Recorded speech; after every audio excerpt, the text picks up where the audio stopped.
আজ হচ্ছে বৃহস্পতিবার, মানে আমাদের বাঙালিদের কাছে আজ হচ্ছে লক্ষ্মীবার। এই প্রতি বৃহস্পতিবার দিন সকালবেলা আমি ঘুম থেকে উঠে আমি তাড়াতাড়ি করে সংসারের সমস্ত বাসি কাজকর্ম সেরে আগে স্নান সেরে নিই, তারপর পুজো দিয়ে রান্নাঘরে যাই। আর আজকে দেখো আমার ছাদ বাগানে ফুটেছিল এই পদ্ম ফুল আর জবা ফুল, যেটা ঠাকুরের কাছে পুজো দিয়ে আমি চলে গেছিলাম রান্নাঘরে।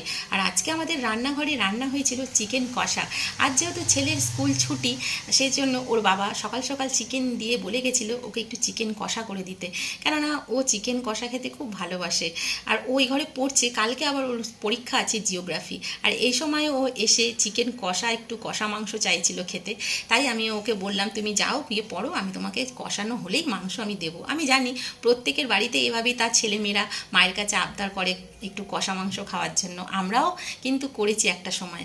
আরেকদিকে আমি চিকেন কষা হতে হতে এদিকে বসিয়ে দিয়েছিলাম ডাঁটার আলু দিয়ে ঝাল, যেটা খেতে আমার বর খুব ভালোবাসে। তাড়াতাড়ি করে রান্নাটাও আবার সেরে নিলাম, নিয়ে ওকে খেতে দিয়ে আমিও খেয়ে নিলাম। কেননা বৃহস্পতিবারে আমার খুব তাড়া থাকে, যেহেতু সন্ধে হয়ে যাবে সেজন্য তাড়াতাড়ি জামা কাপড় তুলে বাসন মেজে চলে এলাম, দু পায়ে আলতা পরে নিলাম। এটা প্রতি বৃহস্পতিবারই আমি করি, তারপর কাপড় চোপড় ছেড়ে সন্ধে দিয়ে দিই। তোমরা কি করো?